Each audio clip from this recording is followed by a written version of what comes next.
sign in, no membership required. Your favorite live streams, breaking coverage, and video on demand are all right there. Free, just like always. For the War Room Posse, we have to be a force multiplier on this. We have to stick the landing. In the White House, in the Oval Office, you're crushing it, my friend. And if you want more, the members section is your backstage pass. Get exclusive behind-the-scenes photos and videos, insider moments from the studio and the field, and early access to new content before it goes public. Members can also unlock special experiences like virtual meet and greets, member-only auctions, and select event access, plus commercial-free viewing of certain shows inside the app. It's not just an app, it's a community. Download the RAV app today. Find it in the App Store and Google Play.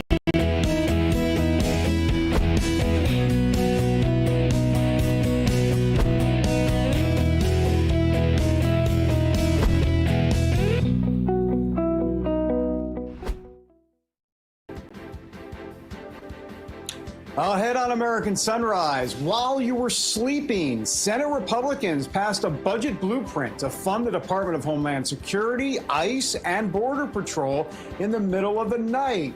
But what about the House? Will it clear that chamber? We have the latest.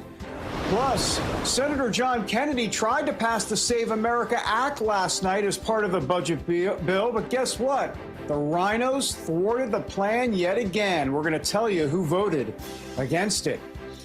And later, the Gates-Epstein connection back in the spotlight. What is the Uber billionaire up to now as new questions swirl around him? That story and more as American Sunrise starts right now.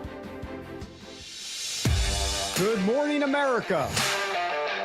Welcome to American Sunrise. Whether it's culture, we have breaking news to share with you. Politics. President Trump is joining us live now from Florida. We've got you covered. This is what it looks like to be a patriot. We have to protect the American family. The American dream is still alive. I'm David Brody. I'm Terrance. And I'm Dr. Gina.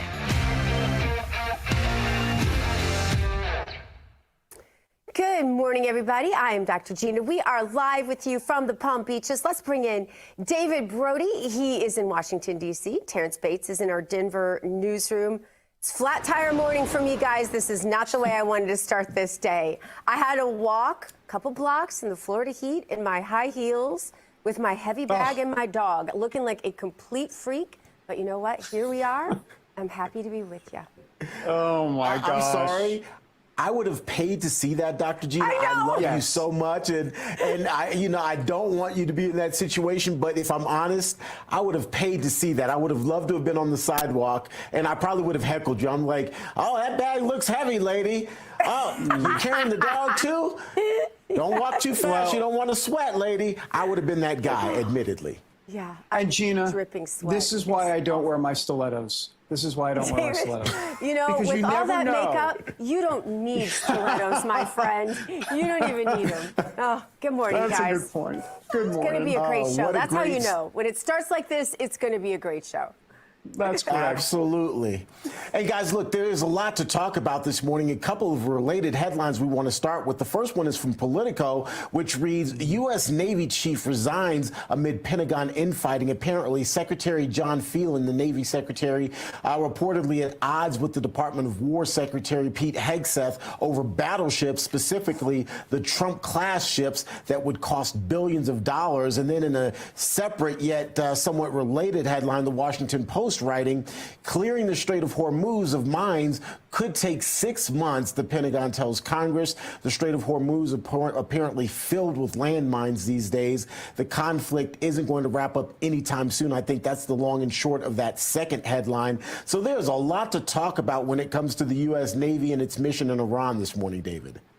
No doubt. I mean, the Phelan thing seems to be personal. But the Strait of Hormuz and these mines is going to take 6 months. I mean, Gina, hello? 6 months? See, this is the problem.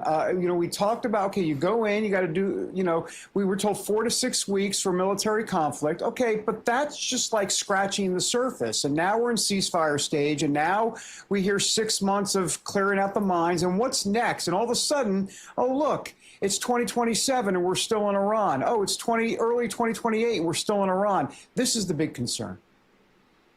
Yeah, that is the big concern. It's a big concern with the midterms lurking. I think let's just get to our Bible verse. What would you think about that, guys? Okay, that's fine. Okay. We can do that. I'm feeling a Bible verse this morning. I think if I keep talking about the Strait of Hormuz, it's just not gonna be pretty. Today, Dr. Ben Carson is going to deliver. I don't know what in the world I'm reading right now. A passage from 2 Chronicles. Oh, here we go. Yes, this is beautiful. Chapter 8, as part of the America Reads the Bible Week. Which, by the way, America, as we are having an America Reads the Bible Week, let's make sure we're reading our Bible. I walk into the studio this morning, I want y'all to know, and my Bible that I keep right here, which is, of course, our God Bless the USA Bible by our good friends, you know who they are, and it's laying here open. It has been used in the last 24 hours since I was here on the show. Anyway, this is a shot that we're going to watch right now. At the end of 20 years, wherein Solomon had built the house of the Lord and his own house, that the cities which Hiram had restored to Solomon, Solomon built them and caused the children of Israel to dwell there. And Solomon went to Hamath-Sobah and prevailed against it. And he built Tadmor in the wilderness and all the store cities which he built in Hamath. Also, he built Beth-horon the upper and Beth-horon the nether, fenced cities with walls, gates, and bars. Love hearing Ben Carson, and love that America is reading the Bible. Let's really commit to it. Just this week, you guys really got, like, what, 2 days left? Let's really commit to it. Let's get our faces in the paper Bible, not the one right here, right? But the one right here and right here this week. And one little tip that I'll give you guys, one more thing, just on the Bible thing, is leave one out on your dining room table or right there on your sofa table, behind your sofa where you gather with your family. It will inspire some reading sometimes. All right, Senate Republicans pass a budget blueprint to secure billions in funding for ICE and Border Patrol through the end of President Trump's term using a party line process to bypass Democrats. This move comes during a partial Homeland Security shutdown as Democrats push for policy changes and greater oversight before approving additional funds. GOP leaders argue the plan is necessary, though, to maintain border security operations. Let's bring in South Carolina Congresswoman Sherry Biggs. I can't wait for this accent. I love your accent, Congresswoman. I know you do so many much more important things, but it is just, as somebody who started my career in the South, I just love your accent, and welcome and good morning. Well, thank you, and good morning to you. And I have been reading my Bible every day this week, I can tell you that. I love it. I love it. Congresswoman, do you think this deal will it clear the House? Is that where we're going with this? Oh, I absolutely think this is something that we have been waiting on. Not funding our Homeland Security is crucial. I mean, it's dangerous, and we have to make sure, pardon me, that Americans are safe. Yeah, by the way, speaking of safe, let's transition to SAVE, which is the Save America Act. So there were 4 senators that voted against the Save America Act in that latest budget bill. You had Mitch McConnell, you had Susan Collins, Lisa Murkowski, Tom Tillis, and this is what Louisiana Senator John Kennedy had to say on the importance of getting this amendment in, which failed last night. Take a look. The American people no longer have confidence in our elections. You can debate whether that's justified or not, but it's just a natural fact. I think that we can restore confidence in our federal elections if we do 3 things. If we come up with a way to make sure that everybody who is registered to vote is an American citizen. I think we can restore confidence in our elections if, number 2, we pass a rule for federal elections that says you have to prove you are who you say you are in order to vote. So, Congressman, I've got an accent for you. In New York, we're saying this thing is freaking dead in the water.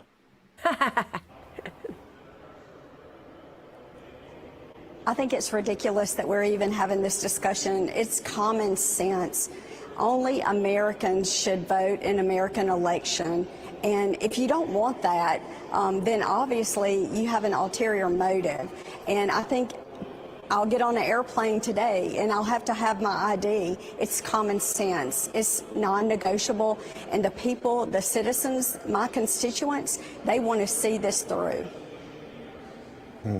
So let's talk a little bit about your constituents and even your colleagues there in the House. The headline from The Hill reads, Mills-Mace feud blows up into tit-for-tat expulsion threats. Nancy Mace, of course, from South Carolina, filed a resolution on Monday to expel Corey Mills.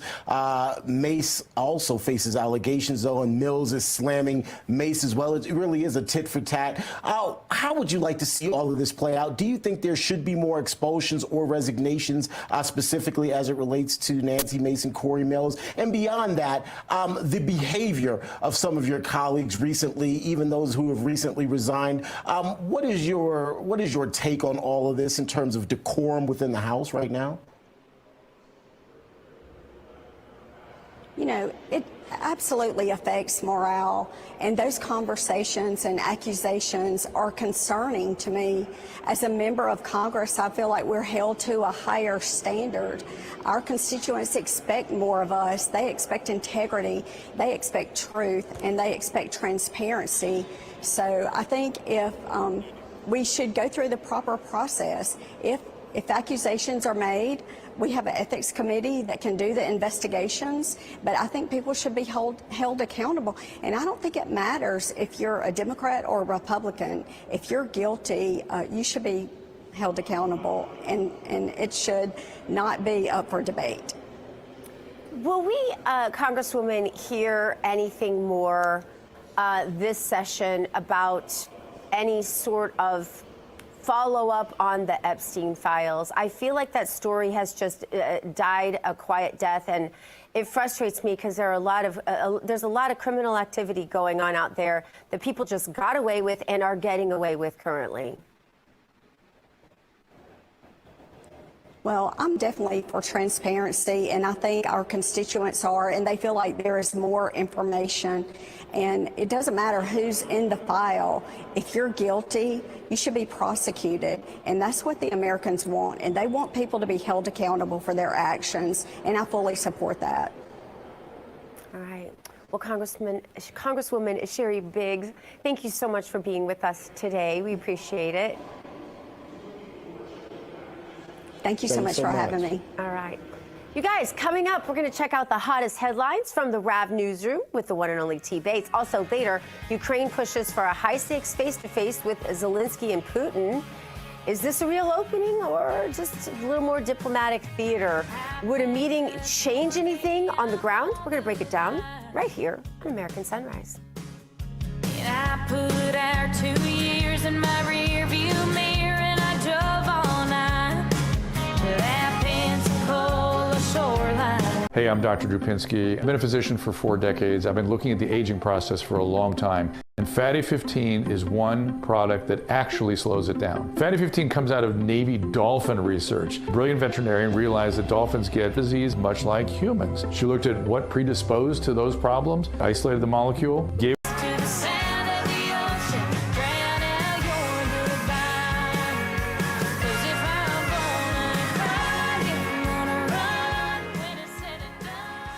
the first time we've had her, right? Dr. No, we've had her David, before. That's the first. Oh, me? I'm adjusting before? my wires behind me. Sorry. No, Sherry. Hey, Tracy, can you hear me? I remember having her. What were your guys' thoughts? Perfect. I'm gonna have you touch with Terrance here short. So much. I feel like she's very. I'm sorry, David. Go ahead. No, I just a little bit more meat. You know, just give me a little bit more. Give me about 2 or 3 more sentences. I need a little bit more. But what I love about bless her heart. Bless her heart. But what I love about her, at least from an interview style format, and I'm just being transparent here. I honestly don't know a lot about her voting record or anything. But what I love about her is she's not packaged. Okay. Well, that's true. Yeah. Like she's. Well, I felt like she spoke in sound bites. I felt like everything was a measured sound bite. Oh, that's interesting. I felt like if she didn't have a lot to say about it, she wasn't going to sit there and make something up just to have a soundbite. I felt just the opposite. Okay. Isn't that interesting? Both of our take. Probably, though, she had me at the accent. I got to tell you, I love the accent. It sounds like home to me, and I never hear it here in Palm Beach. Everybody's from New York, where you guys are from. Well, not you. Watch your wallet. Hey, Tracy, good morning. Sorry, guys. Tracy, good morning. Can you hear me? What's our weather story today?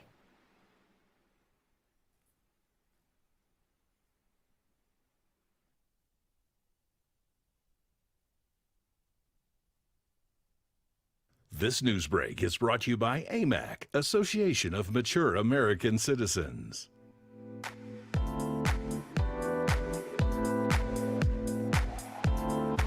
Quick, let's play a game.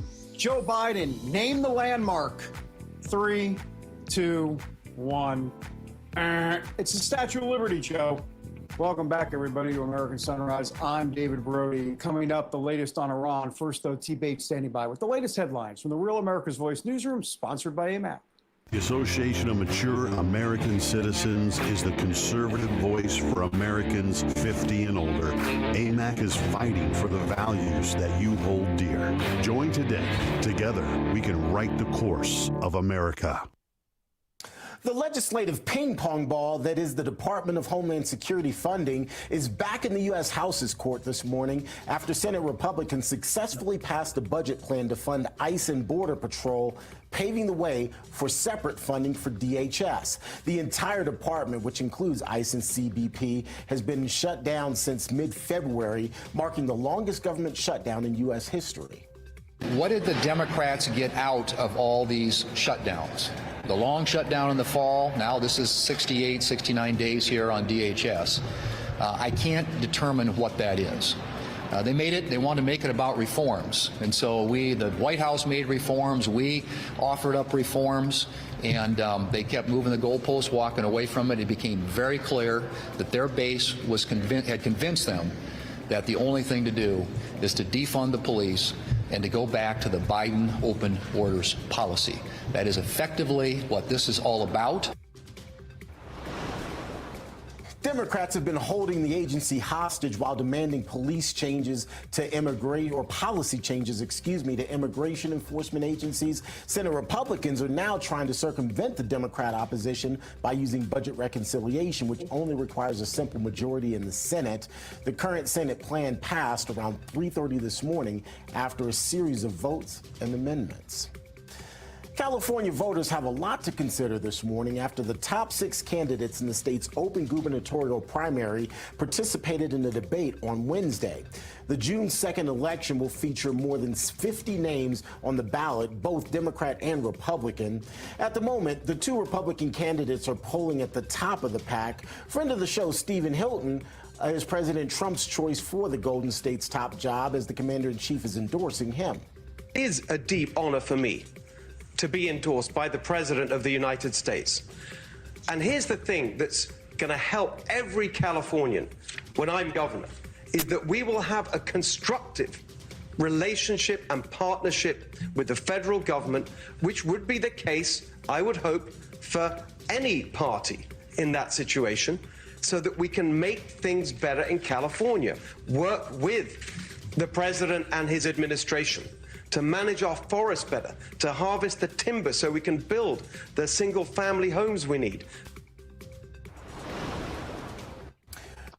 Hey, Tracy, stand by. Last headline. There's another Republican in the race who has significant support. The 2 candidates with the most votes in the June 2nd open primary will move to the November general election.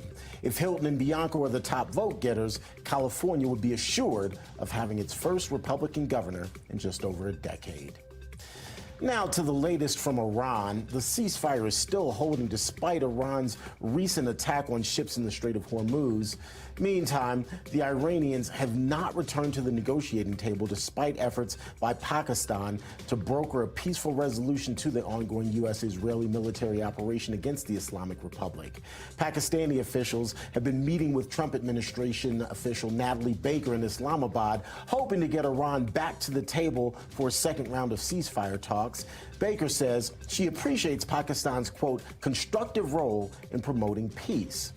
Also coming out of Iran, the country confirming that it has hanged another member of the opposition, accusing the victim of cooperating with Israeli intelligence. This latest hanging brings a number of members of Iran's main opposition group who have been executed since the beginning of the war to 9. That's a quick check of your headlines. We'll have more headlines coming your way in just a little bit. But now, let's get a quick check of your forecast with Weather Nation meteorologist Tracy Anthony. Tracy, it is very dry here in the Denver area. There's a major concern for wildfires being sparked here, but it's already happening in other parts of the country, as I see there behind you.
Wrap.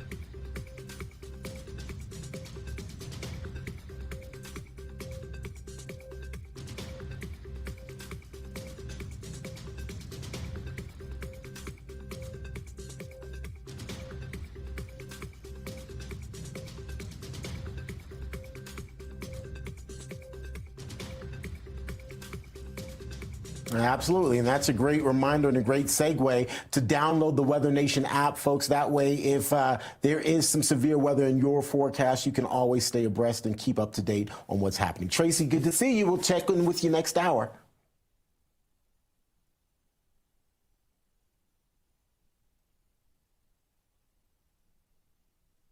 All right, perfect. Thanks, Tracy.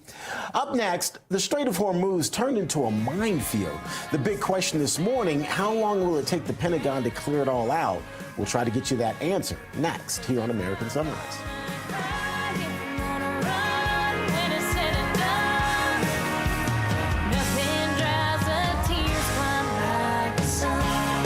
Everybody hates Beth. She eats all the food she loves and stays slim. Kim starves herself dieting, yet still can't lose weight. Beth is full of energy. Kim always feels tired. Beth has an unfair advantage. She takes Almacet, a breakthrough health and weight loss shake that optimizes your metabolism to help you lose weight in a whole new way. I couldn't lose weight no matter how much I exercise. I tried Almacet. I lost 26 pounds. The reason you're having trouble losing weight could be a liver clogged with fat that's slowing your metabolism, making it very difficult to lose weight and stubborn belly fat. Almacet is a scientifically proven food supplement that uses natural amino acids and bioactive peptides to help unclog your liver and optimize your metabolism, so it's easier to lose weight. My name is Stephanie Phillips Solar, and I'm an Almacet success story. I was able to lose 67 pounds with Almacet in roughly 7 to 8 months. My weight is down. I feel much more energetic than I have in the past. Over the course of time, I lost a total of 25 pounds. So thank you, Almacet. Almacet is all natural, supports healthy blood sugar levels, and it's diabetic friendly. Some weight loss plans have you feel weak and hungry, but Almacet will renew your energy, and you can lose weight and feel great. Almacet's unique protein can truly absorb in your body and aid with weight loss. Studies showed Almacet helps you lose double the weight compared to other diets. The fact is, Almacet works, and I highly recommend it. Go to almacet.com now to get started for just $39.99. That's $4 a meal. We guarantee you can lose weight or you'll get your money back. Be like Beth and get the unfair weight loss advantage with Almacet.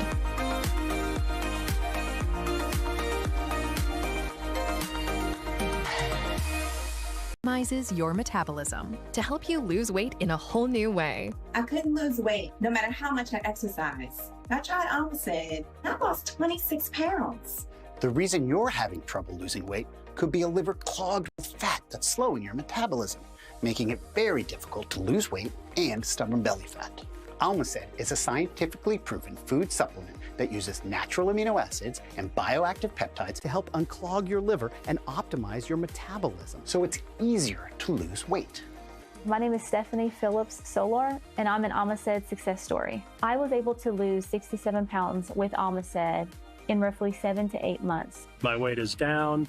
I feel much more energetic than I have in the past. Over the course of time,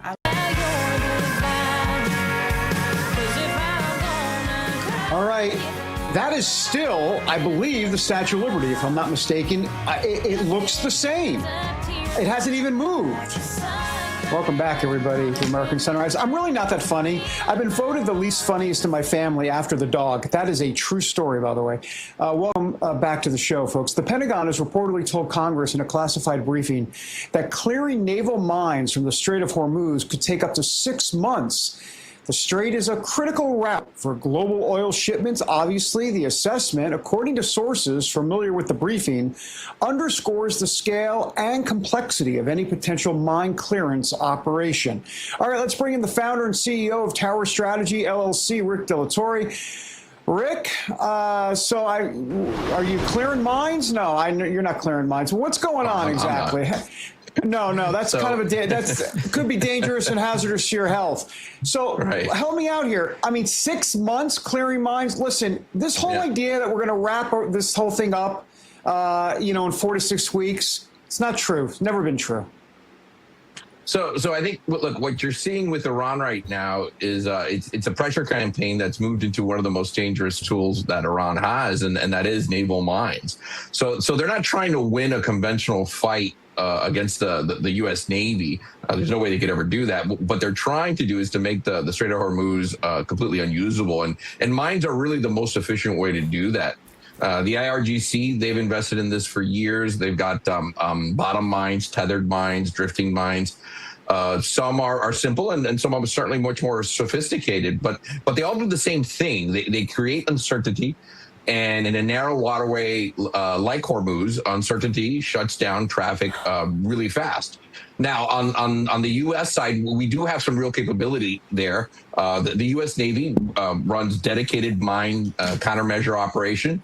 Those include littoral combat ships, and we also have our Avenger-class systems, MH-60 helicopters, that are outfitted with mine detection gear. So you're talking about underwater drones like Nightfish and Kingfish, the surface drones with advanced sonar, the remote systems, that can detect and neutralize mines, and they do that in a way that definitely keeps sailors directly in harm's way. So the modern approach in the Navy is to hunt, identify, and then destroy each of those mines individually. And that's one of the reasons why mine clearing is very slow. And even in ideal conditions, you're talking about weeks to just open limited lanes. And if the strait is meaningfully seeded, well, the Pentagon, is probably right that it could take about 6 months to secure that. Rick, I want to stick with the mine theme because while, we're going to be clearing mines out of the Strait of Hormuz, I would argue that there are land mines in place across the government there in Iran that's really limiting any security as it relates to negotiations or any certainty. I think that's the word you used, certainty when it comes to those mines in the Strait of Hormuz. There's definitely uncertainty in terms of what's next for the government there and how they're going to react with negotiations and everything else. Well, it's curious to see what the next steps are on behalf of the administration here, because what we're seeing is the same playbook from Iran that we've seen since its inception, right? Where they're duplicitous, they lie, they constantly change the goalposts in their favor. So Iran's will agree. They seem to acknowledge that, and they'll claim that, oh yes, the Strait of Hormuz is open, or we'll go ahead and follow this. But then, what that creates then is Western leaders then, go on social media, or they make announcements stating that things are back to normal, or that they've made some significant concession in talks. But then immediately, before the ink is even dry, what you'll see is the Iranian government then completely ignores and doesn't follow through, and just creates much more confusion. Now, contrast that also with the fact that I'm unsure, I'm unclear, and we don't really know who's in charge of Iran right now. The IDF and U.S. forces have done an amazing job of removing many layers of Iranian leadership. So are we dealing with the dog catcher in Tehran? Are we dealing with some mullah? I mean, we really don't know sometimes. So that's why you see this fractured kind of response, and the administration giving them a little bit more time so that they could coordinate a response that actually sticks in Iran. Secretary Pete Hegseth has fired over a dozen top officials during this conflict. The latest comes, of course, Navy Secretary John Phelan. What does this shakeup really mean in practical terms as we go through the war? Is this normal? What impact could it have? And what is the dispute over battleships, if you understand it? Well, I mean, so there's always, the Pentagon, the Department of Defense is obviously huge, right? The joke is the left hand never knows what the right hand is doing, and that's really compounded when you start dealing with different armed forces. So it is a beast in itself, and when you have these large institutions with a lot of competing interests for resources and a lot of different strategies on what today's current warfighter and what they should be doing and what tomorrow's warfighter should be doing, then sometimes there are challenges, right? That vision might not be universally shared amongst the entire Department of Defense. My understanding is the former Secretary of the Navy wanted to pursue some different strategies and investments in naval warfare that the administration didn't feel was the correct path that they wanted to pursue. So obviously, when you serve the President of the United States, you serve at their pleasure, and through that the Secretary of Defense and Secretary of War, and if they don't like what you're doing or they don't feel you're on the same page, then it's their right to move on and find someone who can or who does feel the same way that they do. All right, Rick, thanks for being here. By the way, we'll try to get an interview with the dog catcher of Tehran. So thank you for your suggestion. Yeah. He may have a very long beard and maybe a mullah by now also. So who knows? Yeah. He might be unavailable for interviews. That's just my spidey sense on that. Yeah. And he's probably hard to get in touch with. He doesn't have a cell phone. Yeah. And if he does, it's going to explode. Yeah, or a pager. Exactly. The IDF will take care of that. All right. Thanks, Rick. All right, guys. All right. And Gina, don't worry. We're not saying anything negative about dogs. No, I know. No, I'm just playing around. All right, coming up, that morning nap. Oh, that morning nap. I love that morning nap. I take it during the show. No, I don't. It may be telling older adults more than they think. New research is raising questions about what daytime sleep could mean for your health. What's normal and what could be a warning sign? We're going to talk about it next on American Sunrise.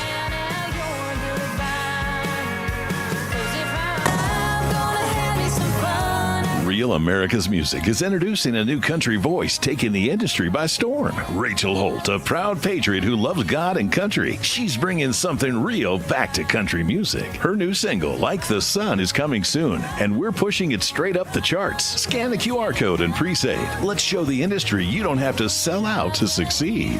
Like the Sun is really about healing. It's about choosing joy again, even after a heartbreak. It's a summer song and it's a freedom song. It's about letting go and moving forward.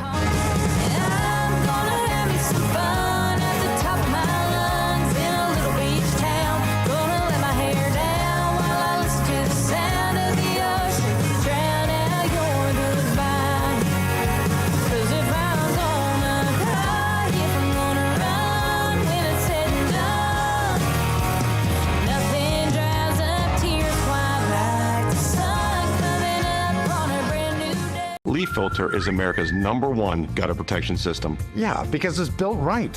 You didn't just take our word for it. I didn't. I went to an install. I saw how it was built. I took it apart. Then you know, Leaf Filter is designed to keep debris out of your gutters and water.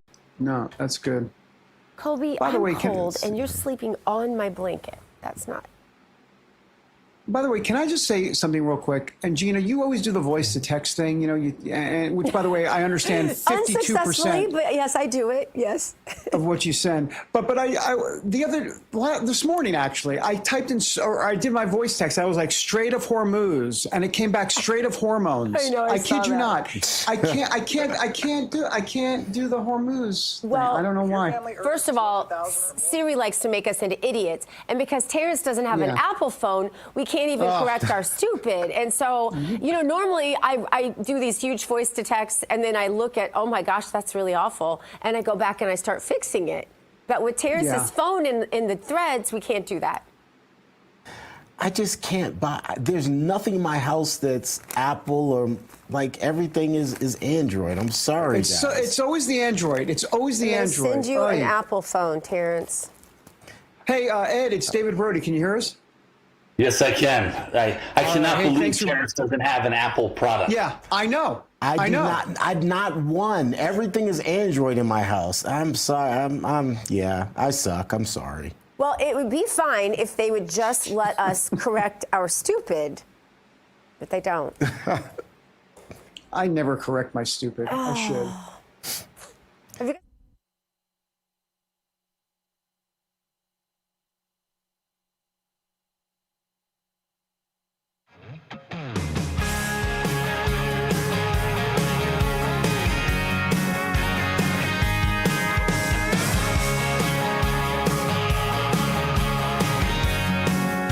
like a little bit of estuary going on there. Y'all ever been out in airboats? Let us know on our chats, YouTube, Getter, Rumble. Love to hear from you. We are live during the breaks on YouTube and Rumble. Welcome back to American Sunrise. I'm Dr. G. Thanks for joining us. Time now for today's health news, sponsored by the Wellness Company. Under the microscope today, new research suggests frequent daytime napping. This is bad news. I don't like this news at all. But it may be a warning sign of an underlying health problem. I really hate this because I think nothing feels better than sleeping during the day. I don't know why. Sleep at night never feels as good as sleep during the day. I don't know why. But a study following seniors for nearly 2 decades found that longer, more frequent, and morning naps were associated with a higher risk of death. Experts say excessive napping may sometimes signal issues such as heart disease, sleep disorders, or other health problems. Doctors say short afternoon naps can be normal, but excessive daytime sleepiness should be discussed with a physician. Problem is, so many of us today, pretty much our own physicians. Did you notice that? So to all of my friends out there who are so good at all of this, tell me your sleep tips. I want to hear them because I am the worst sleeper. If I have a health issue, that's the one. I don't sleep. I'm terrible at it. And my kids inherited it. It's sad. So I want your sleep tips out there in our chat. Give them to me.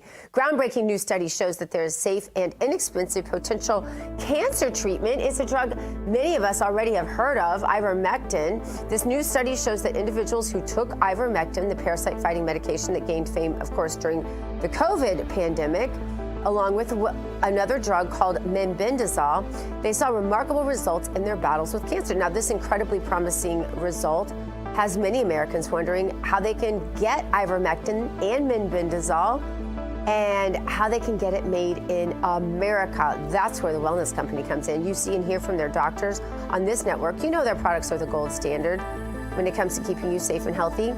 They are making sure that 100% American-made ivermectin and mebendazole are available to our RAV viewers at an incredibly affordable price point. Say no to Big Pharma's greed and no to Big Pharma's poisons, and say yes to a company that you can trust to bring you safe, affordable, effective treatments. If you or somebody that you love is interested in trying this ivermectin mebendazole combo, I urge you, go to twc.health/RAV today. Give it an order. That's twc.health/RAV. Use the promo code RAV. It'll send you a David Brody kind of 10%. What does that mean? I don't know. It probably has makeup on it. I knew that was coming. And it probably eats empanadas for Christmas.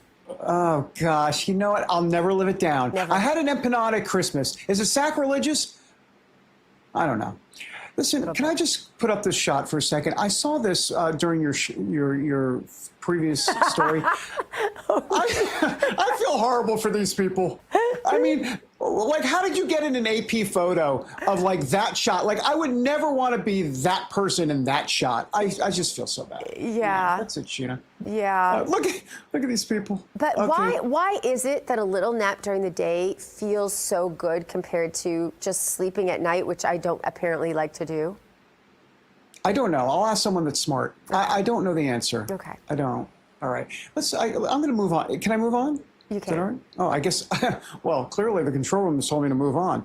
I've got the single shot. All right, U.S. retail sales surged in March, suggesting consumers kept spending despite higher costs. So new government data shows sales jumped 1.7%. Now, that's the biggest monthly increase, by the way, in more than 3 years. Of course, a sharp rise in gasoline sales, obviously a major driver of the increase, though spending also did rise in other categories. Excluding gas, retail sales up about 0.6% or so. It's modest. Economists say consumer spending still appears resilient, though persistent price pressures could pose a risk. All right, let's bring in the managing partner for Chatwood Investments, Ed Butowski. Ed, before we get to this, Apple, iPhone, Android, where are you, sir? This is the burning question today. All Apple. Everything is Apple in my life. Terrance, are you listening? Right. Terrance! Where's Terrance? All right. There he What have you got? Okay. That was an interlude. Please, Ed, what's going on with retail sales? I'll tell you, the only thing I can think is that people are looking forward to getting big refunds from their taxes. They've already done their tax work and realized that they're not going to get hit with more taxes. They're going to get refunds. That's the only thing I can think of and they're also kind of pushing off the negative impact of higher gas prices, knowing that gas prices were going to come lower.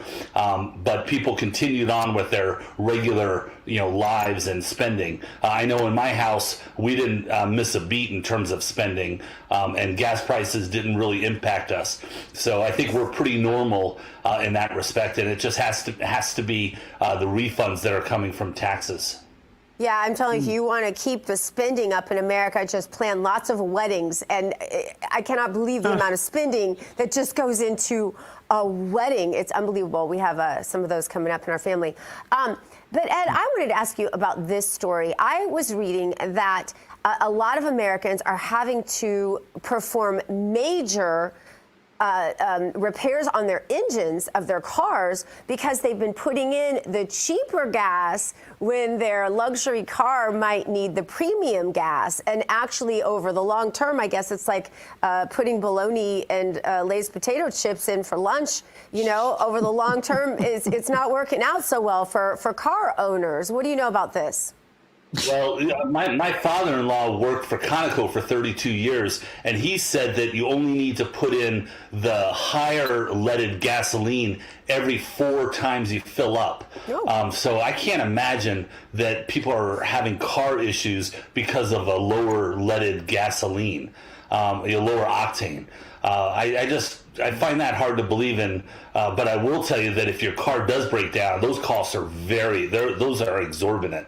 Those are very, very expensive. But I don't see a lot of cars these days breaking down because of the gasoline that they're being fed. Yeah. You remember when a car, like a replacement a headlight on your car was like $7.50? They're like, oh, you need a light bulb. And now you take your car, and it's like they're like $5,000 for a headlight. We're like, what? We got to replace the whole electrical system. I'm so tired of it. I'm going back to the 80s. I'm not even kidding. In cars, laundry machines, boats, all the things. I think we did it better in the 80s. I'm not kidding. I'm going with you. Okay. I'm going with you. Yeah, and we're going back to the future. When you buy something and it needs to be put in, who knows how to put it in themselves? You have to go to a mechanic to put something in. Unless you're driving that 80s car. I'm telling you, all except music. We did it right in the 80s. Ed Butowski, thank you so much for your time. Thanks, Ed. Absolutely. Thank you. All right, coming up, you heard my little slam on the 80s. All right, I know I'm going to take it in the chat now. I feel it on the chin already. That's okay. You know what? As long as you've been called a bad name by 8 a.m., just the rest of it rolls off you the whole day. John Brennan has slammed President Trump. Why is the former CIA director now claiming Trump is divorced from reality? We have those comments next on American Sunrise. This May 2nd, step into history at Ellis Island, where over 12 million immigrants first set foot on the path to the American dream. Experience an unforgettable evening with exclusive access to the museum, rare artifacts, live entertainment, and a powerful 3-course dinner inside one of the most iconic landmarks in the world. Hear from voices like Glenn Beck as we celebrate the heroes, the heritage, and the future of this great nation. As the night builds, fireworks will light up New York Harbor, honoring 250 years of freedom. And if you can't be there, the RAV team will be there on the ground for full minute-by-minute reporting. One nation, one story, one unforgettable night.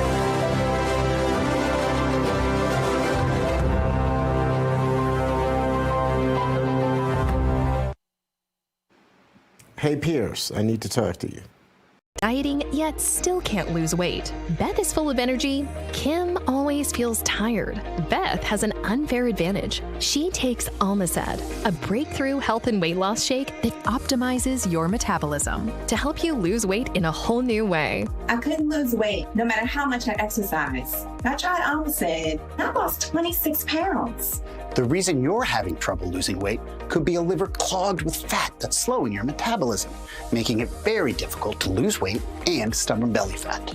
Almacet is a scientifically proven food supplement that uses natural amino acids and bioactive peptides to help unclog your liver and optimize your metabolism, so it's easier to lose weight. My name is Stephanie Phillips Solar, and I'm an Almacet success story. I was able to lose 67 pounds with Almacet in roughly 7 to 8 months. My weight is down. I feel much more energetic than I have in the past. Over the course of time, I lost a total of 25 pounds. So thank you, Almacet. Almacet is all natural, supports healthy blood sugar levels, and it's diabetic friendly. Some weight loss plans have you feel weak and hungry, but Almacet will renew your energy, and you can lose weight and feel great. Almacet's unique protein can truly absorb in your body and aid with weight loss. Studies showed Almacet helps you lose double the. What's up? Give them some love. All right, we saw them on the screen there. Genghis, anyway, thank you so much for joining the Super Chat. Always good to see you when we're at various events, specifically at TPUSA. Always good to see you walk in the crowd and wave. What's up, brother?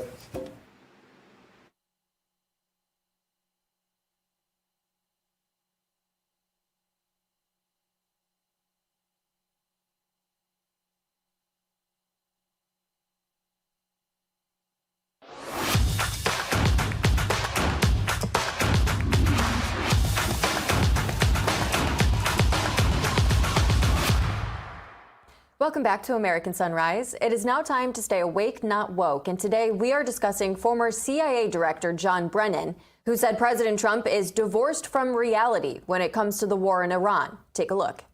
Well, they know that what is coming out of the White House, what is coming out of Donald Trump's mouth, is divorced from reality.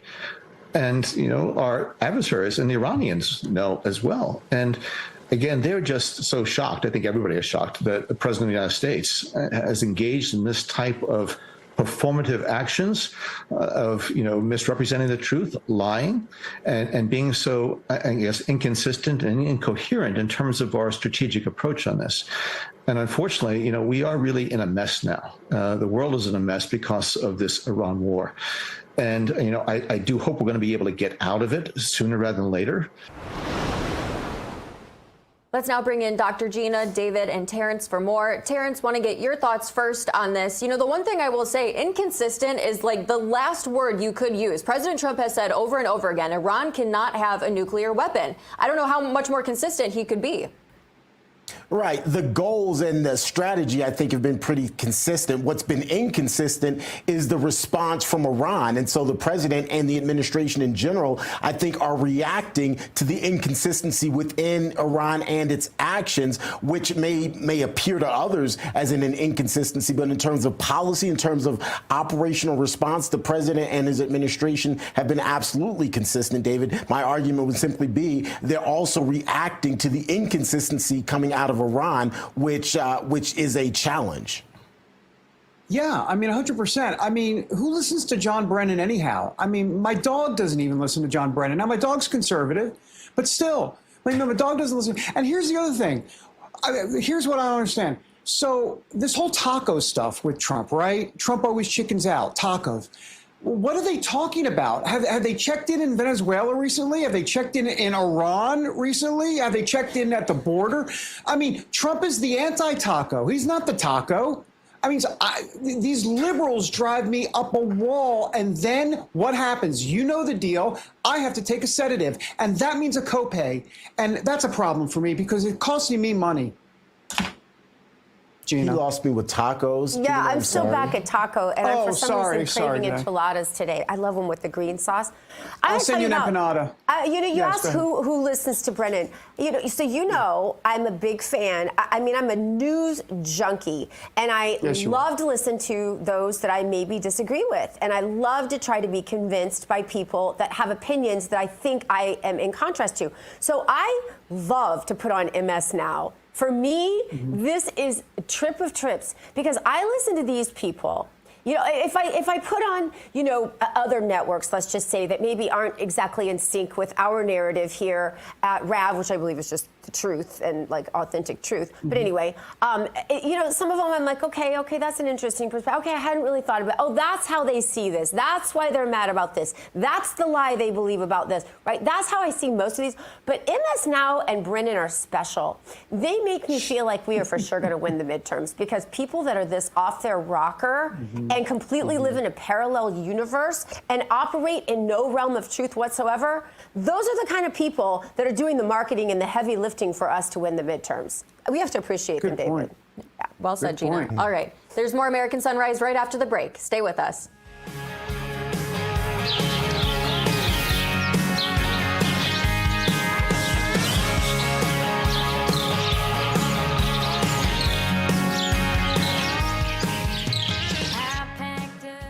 Hey, getting any rest. There's nothing cozy about airplane seats or hard plastic benches, and those so-called travel pillows, they just don't cut it. You don't need another travel pillow. You need Be Cozy, the world's most comfortable neck pillow. Trapped in the middle seat? Wrap Be Cozy around your neck to stop chin drop, bobblehead napping. Smashed up against the window? Fold Be Cozy over and tuck it onto your shoulder for super side support. Frequent flyer miles got you sitting aisle? Turn Be Cozy to the side for the perfect pillow position. Everyone wants to be cozy, so get the world's most comfortable travel neck pillow and be cozy just like me, Ben Cozy. You get to be cozy. Everyone gets a Be Cozy. Only Be Cozy has patented overlapping arms so you get double support and the comfort you need in any seat on any trip. Go online right now and get this exclusive TV offer. Buy one Be Cozy, get one 50% off. Get yours now. People are being given 20 days to move their savings out of bank accounts just because of their political views. In fact, a conservative billionaire. Good, how are you? Doing great. Yeah, but Good. we're running a. Where are you this morning? Every time I talk to you, I feel like you're waking up in a different hotel room or someplace different. Where are you this morning? Deer Valley, Utah. Yes, sir. Oh, there we go. Deer Valley. See, I knew you were going to be in some place, some interesting place. I don't know if Deer Valley is interesting, but you were going to be somewhere that I wasn't expecting. Hey, and oh, there we are. Now we're up. You know, in I don't think we were up such an before. exciting time in history. Let me go.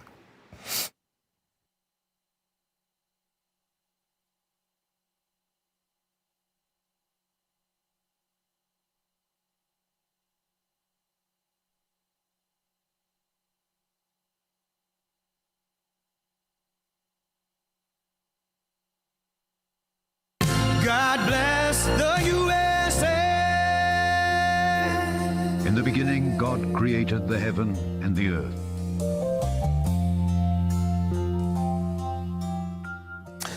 Welcome back to American Sunrise. It's now time for our moment of faith, which is brought to us by Lee Greenwood and the God Bless the USA Bible. In focus today, actress Candace Cameron praising a major Bible event aimed at uniting Americans. She calls it such an exciting time in history.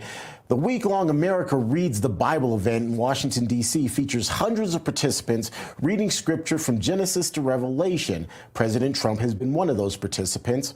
Organizers say the event celebrates America's 250th anniversary, and it seeks to bring the nation together through faith. So let's bring in pastor, evangelist, and the founder of Revival Today, Jonathan Shuttlesworth, to talk about it a little bit. Pastor, good to see you as always. So I want to get right to it because reading the Bible isn't enough. It's a great start, but context, perspective really helps to interpret the Bible, and more importantly, rather than interpret, internalize, which is the ultimate goal. Yes, but I feel like I wake up and I'm hallucinating sometimes that we went from what we went from in the last administration to having a president who's reading the Bible in the Oval Office and reading scriptures about repentance and turning from sin and God sending revival to America. It's like a dream come true. No, absolutely. And, leadership obviously promotes followers, and hopefully we will gain followers of Jesus through all of this. As people are kind of joining this effort and reading the Bible, how do you suggest they go about it so they truly are able to internalize the messages they're reading? When Charlie Kirk passed away or was killed, my cousin, who would never go to church, just got really shaken up and asked for a Bible. So we got him one. And the Bible is a living book. Unlike all the other religious books, the author's alive. So if you'll start reading the Bible, my advice would be get a translation you can understand. The New Living Translation is a great translation. And when you read it, an 8-year-old can read it. It's not a difficult book to understand, and it'll come alive to you. And you can know God through his word pretty simply. I love that. And it is truly the word of God, which I think that's the point you're making. That makes it that much more unique and that much more personal because you're literally interacting with the author, if you will. Yes. And that's what my cousin said. He said, sometimes you get overwhelmed when you read the Bible. I said, well, unlike other texts, the author's still alive. So to answer your original question, I would pray before I read the Bible. I would pray while I'm reading the Bible. Father, show yourself to me through this book, and God will answer your prayer, and you'll know God by his word, which is the best way. Thank you for sharing that prayer, because that was going to be my next thing. For people who are new to faith, who are just developing their faith, they may not necessarily know how to pray. And that is a simple prayer. Before you open your Bible, Father, please show yourself to me through the reading of these words. That is a simple prayer that God will answer. Prayer is talking to God. Start it with Father. Close it with in Jesus' name. In the middle, you can make whatever you want. Help me in work today. I don't understand this. You're talking to somebody. You don't have to come with a poem or a pre-written thing. God likes how you talk, and God wants to hear your voice. That's some good stuff right there. Pastor, always good to see you. Appreciate your time. Love you, Terrance. Great to see you. Love you too, my brother. Talk to you soon. I'm calling the man Pastor. That's just Jonathan. That's my buddy Jonathan. All right, be sure to tune into Revival Today with Jonathan this Sunday morning. It's going to be at 9 o'clock right here on RAV. We're back with the second hour of American Sunrise after this.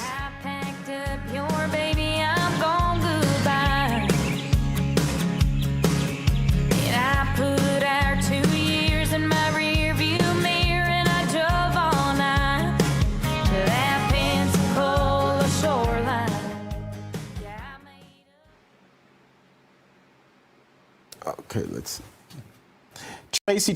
Tracy, Sister TT, how you doing? Hey, good. Can you hear me? I hear you well. We've got some hometown forecasts this time. We do. I don't know if you saw the Getter chat, but it sounds like they couldn't hear me last it. Oh, really? I didn't see that. Some of the comments, though, have me, laughing. They're just so funny. And then some of them still put hometown. So I was like, y'all had my back. Hey, Ryan. All right. Hey, well, we will get Ryan, you to there? it. Did you all see the Trump Truth Social he just put up about 5 minutes ago? I was going to do that as the vamp at the top. All right. Hey, can you put it, this is my senior moment. Can you put it in all caps? I've ordered the United States military. Otherwise, I can't read it. Small boats. All right, thanks. And you know me, I don't just take their word for it. I visited their lab and I was impressed. I saw how leaf filter is engineered to keep the... Thanks for being here. Appreciate it. My pleasure. Good to be with you this morning. You might want to take a look at Truth Social, FYI. The president just put something up on Truth. I don't know if you saw it, but I can read about it to the yeah. About the mine boats? Yeah. Yeah, Yes, about the boats. exactly. Okay, just making sure you saw that. And Gina, Terrance, I sent it to you in the chat. Cool. I just read it. Thank you, David. No, thank you for reading it.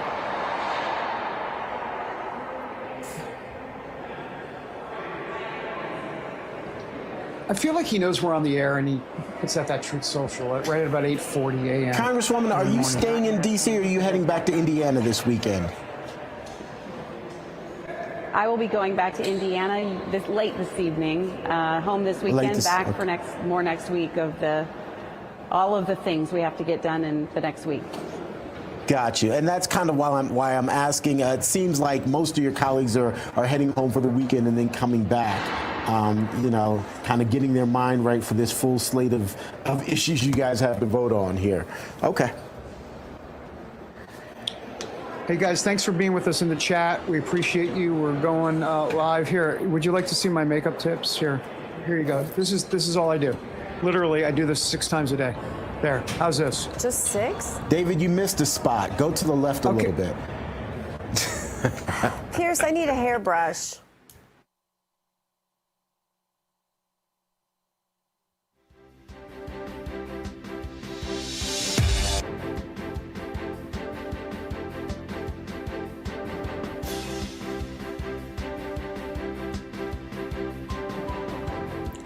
Coming up on the second hour of American Sunrise, Republican senators are sending a bill to end the stalemate on funding for ICE and Border Patrol without any Democrat support. What a shock.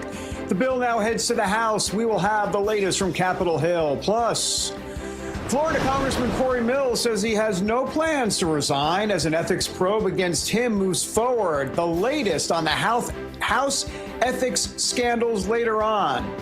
Also ahead, a new poll shows most Americans agree with Elon Musk in that the mainstream media now has 0 credibility. We're going to break down those numbers and talk about what it means for political discourse. Those stories, so much more as the second hour of American Sunrise starts right now. Pronto. Good morning, America. Welcome to American Sunrise. Whether it's culture, we have breaking news to share with you. Politics. President Trump is joining us live now from Florida. We've got you covered. This is what it looks like to be a patriot. We have to protect the American family. The American dream is still alive. I'm David Brody. I'm Terrance. And I'm Dr. Gina. Welcome back, everybody, to the second hour of American Sunrise. I'm David Brody, coming to you from the deep state. Let's bring in Dr. G in West Palm and T. Bates in our Denver newsroom. Good morning, guys. Morning. President Trump out on Truth Social, so let's put it up. Why not? Here we go. Rolling the dice here. He says this. Why did I say that? I have ordered the United States Navy to shoot and kill any boat, small boats, though they may be, their naval ships are all, 159 of them at the bottom of the sea, that is putting mines in the waters of the Strait of Hormuz. There is to be no hesitation. Additionally, our mine sweepers are clearing the strait right now. I am hereby ordering that activity to continue, but at a tripled up level. Thank you for your attention to this matter. I'm sorry, I know this is supposed to be serious, and it is serious. Don't get me wrong. But, I mean, tripled up level, it's like a Pac-Man game. I mean, the whole thing, it's just interesting me. Gina, your take on what he's saying here. Can we go to Terrance instead?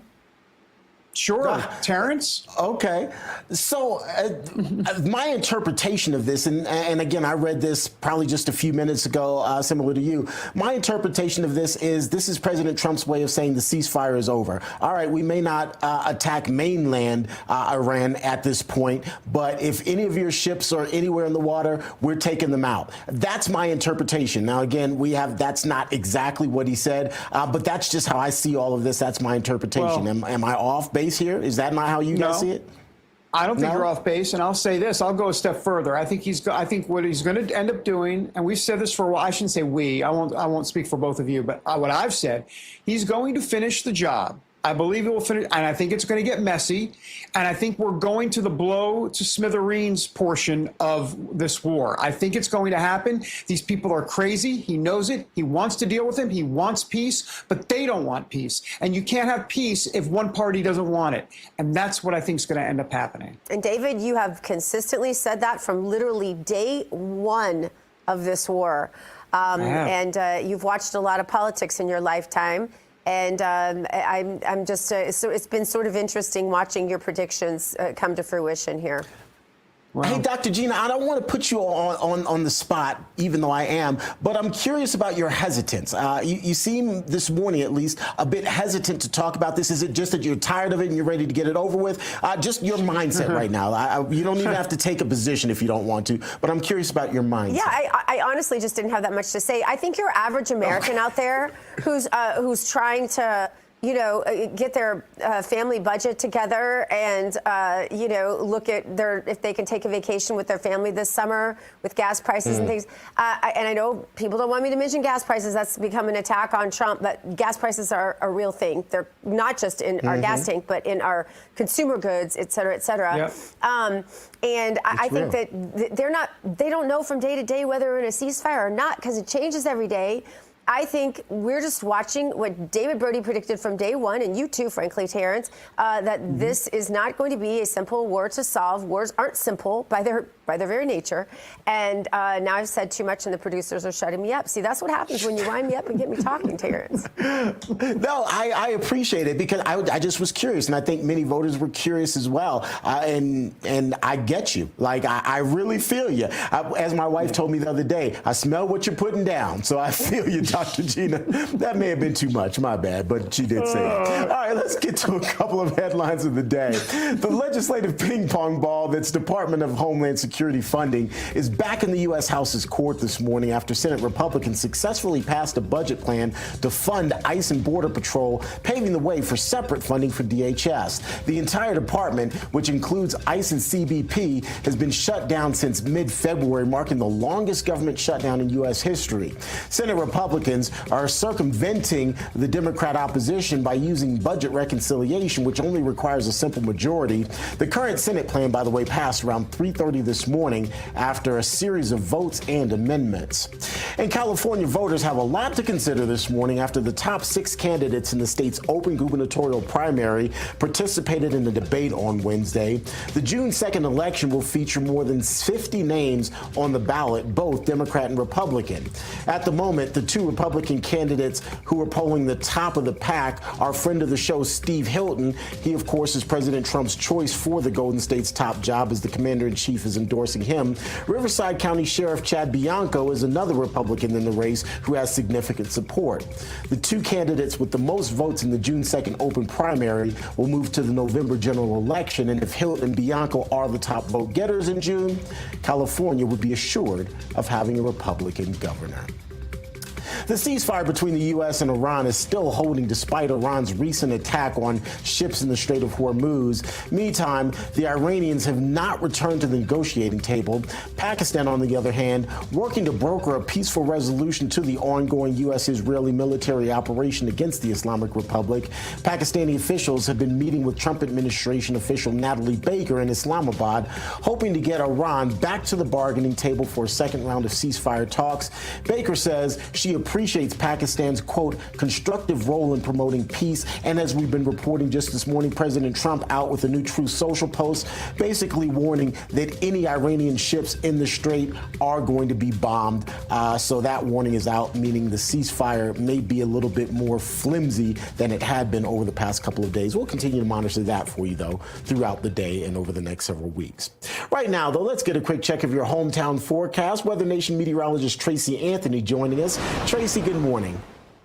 Hey, good morning, Terrance. You know, take two. I just want to say, our Getter chat, those people are amazing. You know, sometimes we have tech problems, but they had my back. They had the hometown forecast, and they always make me laugh. It's like my entertainment in the morning. Well, we love the Getter chat. We love all of our chatters, but yeah, you're right. Yes. The Getter chat, special group of people. They've become family for me, so I get it. Yes, so they're the real MVPs. Thanks for having my back. Thanks for dropping in the hometown forecast. So we'll start off in Oakway, South Carolina. This from Haywood G on Getter. 84 today, 84 tomorrow. We do have a few chances for rain as we get into the weekend. That is great news because South Carolina is under a complete statewide burn ban. And they've been under this for about a week now. So we have a handful of wildfires that are developing and continuing to grow across the region. Second stop is Kansas City, Missouri. This coming in from Elizabeth on Getter. They are going to be dealing with a chance for some strong to severe weather today. So 76 degrees. And then we're going to be dodging those afternoon severe weather storms. So brace for that. Parts of Kansas under an enhanced risk. That's a level 3 severe weather outlook. And then last stop, taking you out to Port Aransas, Texas, 77 to the 80s the next couple of days. This is a beautiful forecast from Lone Star Lady on Getter as well. Terrance, back to you. Thank you so much. See you tomorrow. Have a great rest of the day, Tracy. Sounds good. And don't forget to get the Weather Nation app over the next couple of days because we've got active severe weather. Absolutely. Good advice there. All right, folks, let's get you over to David Brody now. David, good morning. Good morning, T. Bates. All right, we're continuing to follow the legislative battle on Capitol Hill as a budget resolution bill now heads to the House after it passed last night in the Senate. It includes DHS funding along with funding for ICE and Border Patrol. Joining us now is Indiana Congresswoman Hoken. Congresswoman, what do you think? It's going to go to the House. Where does it stand there? What's your sense? Good morning to you. Good morning. Thanks for having me. I think we'll see widespread support for the Senate resolution in the House of Representatives this time, unlike last time when they passed a bill by UC in the dead of night that defunded ICE and Border Patrol. I think you'll see widespread support for this bill, but it's evidence to me that the filibuster rules need to be reconsidered. What the American people are frustrated with is lack of action, this gridlock. This is going to get us back to Homeland Security funding, which is something that the American people voted for. They voted for closed borders and they voted for ICE enforcement, and we are going to get the job done to make sure that they not only they are paid, but also that we're funding TSA, FEMA, and the Coast Guard. Congresswoman, I want to shift gears a little bit and talk about something that hits very close to home for me. You recently published an op-ed on big tech in the Hill. In your op-ed, you talk about how the Kids Internet and Digital Safety Act would require tech companies to verify users' ages. It would also limit data collection on minors and restrict access to harmful content. Tell us why this is so important to you right now. And again, I want to ask you this question, but as a parent, thank you. I'm just going to thank you right here. Thank you. Well, it's my pleasure. I come to this as a parent. My kids now are 22, 20, and 17, but during the time of the height of, I would say, these apps coming out without really any opportunity for parents to protect their children from them. Think about this. In 1998, Congress passed the Privacy Protection Act, and it said that a 13-year-old is basically considered an adult on the internet. We didn't know then what we know now about the safety of these apps, including social media apps. So I'm on a mission to make sure that we raise that age to at least the age of 16, because right now the social media companies are not just in your kid's phone, they are in their bedrooms with the door locked and you can't come in. Even if you don't allow them to have a phone, they are able to access these platforms on the internet. They can find ways to hack around the system. Kids are much more savvy with tech than we are. So it's time for parents, and I appreciate all the stakeholders that have come forward in support of our efforts, but we cannot stand for the status quo of age 13 being the age of internet adulthood. I think you make some great points. And I hope that we can do everything we can to protect our kids on the internet. It's a constant uphill battle, especially with AI these days. Yes, and we have also the AWARE Act and the Safe Bots Act, which are part of the KIDS Act, and that is aimed at these AI chatbots so that parents know what is safe or unsafe. Some are educational, some are very unsafe, and they have no educational purpose. We've seen these AI chatbots that are interacting with children or adults, pretending to be doctors, counselors, therapists, companions. We want to make sure that not only are those interactions interrupted in various lengths of time, but also that if a child discusses self-harm with an AI chatbot, they're directed to resources or a real person, a hotline to get the help and support they need. We want these AI chatbots to be safe. We certainly don't want them to be validating negative behavior and negative thoughts of children. Congresswoman, thanks for being here, and thanks for all you're doing and being Indiana nice. We appreciate it. Thank you. Thank you so much. All right. Thanks so much. You bet. Coming up, Florida Representative Corey Mills says he's not stepping down and plans to move forward with his re-election bid. We're going to break down this House ethics showdown on Capitol Hill after the break.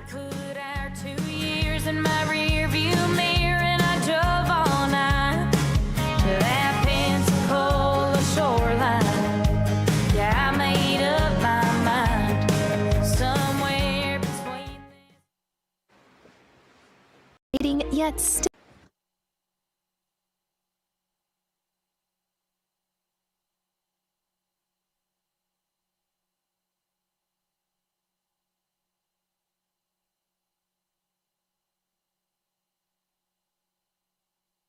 I can. Hello. Of course. Amy Rose.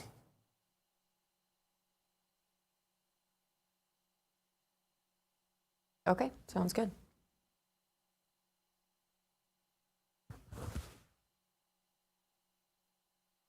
Yes, thank you.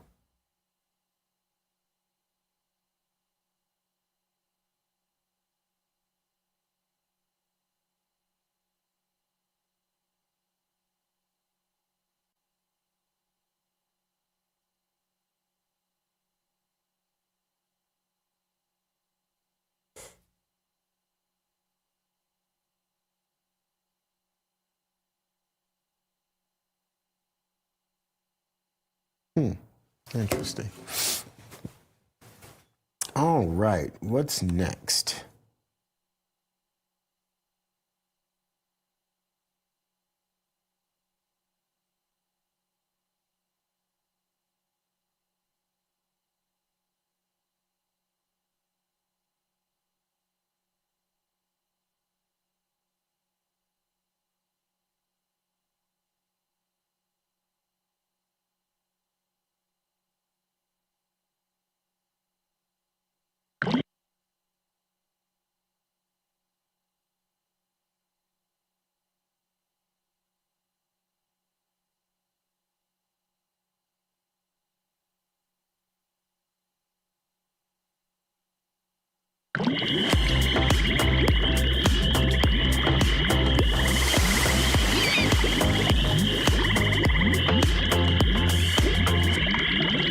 Welcome back to American Sunrise. It's time now to drain the swamp, and this morning we are flushing out the ethics fight on Capitol Hill.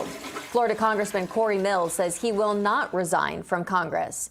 Mills is facing an ethics investigation into whether or not he misused campaign funds, as well as claims of sexual misconduct, both of which the Florida's congressman has denied. Congresswoman Nancy Mace introduced legislation to expel Mills from Congress, while Mace herself is facing allegations that she overcharged Congress for housing costs. This follows the resignation of Florida Democrat Sheila Shirtfulis McCormick, who was indicted on charges of stealing millions of dollars in federal relief funds. Let's discuss more with Terrance and Dr. Gina. Terrance, want to go to you first here. It's good to see a little bit of accountability in Congress. We hear this all the time. We got to drain the swamp, and it's finally getting drained a little bit. Well, I'm glad there are at least these investigations that are underway. Corey Mills, as you said, is claiming that he is innocent. So I'd like to see the ethics investigation go forward. And if it in fact does turn up wrongdoing, then I think there should probably be pressure on him to leave Congress. There should be some sort of petition or whatever Congress members want to do to sanction him. But I'm all for due process. So let the investigations move forward. Let them move forward unimpededly. And then depending on what the outcomes of any investigation into any member of Congress are, there should be appropriate sanctions or actions. And I'll just add to that, Dr. Gina, I also think if the ethics investigations come up and find something against any member of Congress, that member of Congress should have to pay for any resources that were used in the investigation. That's not part of it, but that's what I would propose if I were sitting in Congress. Yeah, can we go back to the Epstein files and the names that were redacted in the Epstein files that didn't need to be redacted in the Epstein files? Can we go back to that? Because to me, there's some real criminal activity there. I'm not saying that Corey Mills by any standard is innocent, although the woman who made the original accusations then retracted those accusations, so that makes it interesting. There are no actual charges filed against Corey Mills, so right. it's a precarious case at best. Part of this is more probably partisan, election year, insider stuff that's actually happening than actual justice prevailing kind of a thing. But where justice really could prevail is I still want the answers to why there were names redacted in the Epstein files that were clearly not to protect victims. That's where an investigation could be done if Congress wants to spend its time on something fruitful that the American people are demanding and that is not going away. That's where they could spend their time. Yeah, absolutely. Dr. Gina, I think big picture, what you're calling for is transparency. And so I would add to that, any investigation involving any member of Congress should be made public. Any money that's spent on behalf of a Congress member who may have had to pay a settlement or whatever should be made public. I think transparency is the word that you're largely alluding to, Dr. Gina. Yeah, I mean, Americans have come to expect it. And kudos to President Trump for being so authentic and so transparent. And hey, I guess you can throw in there kudos to the Democrats for so wildly investigating everybody and everything that now we're kind of used to it. And we're kind of demanding that transparency you're talking about, Terrance. Yeah, I'm with you. Yeah, transparency. And that was a joke about kudos to the Democrats, by the way. That was Gina humor, which isn't really good. Transparency is certainly the way. All right, coming up, we're headed down to Wall Street for the opening bell and insight into how to hold on to your hard-earned dollars with some common sense. We'll be back with more American Sunrise in just 2 minutes. Stick around.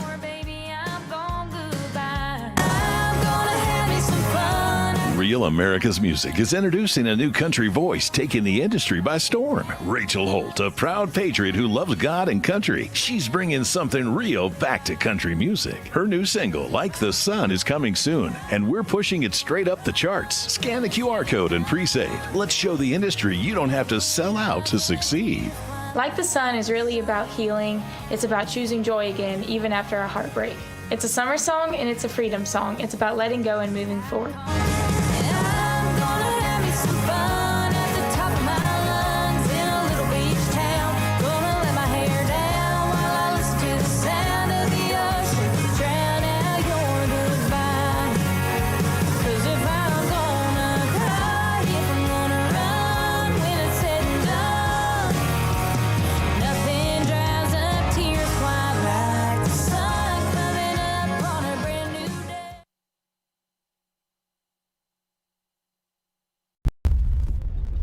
Do you think those two have any idea that they can sell their life insurance policy for cash?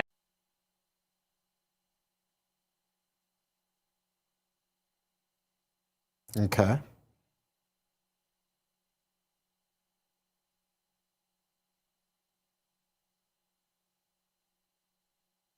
Okay.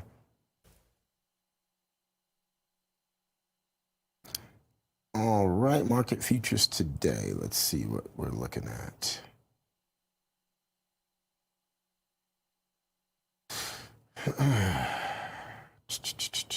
S&P 500, another record-setting day.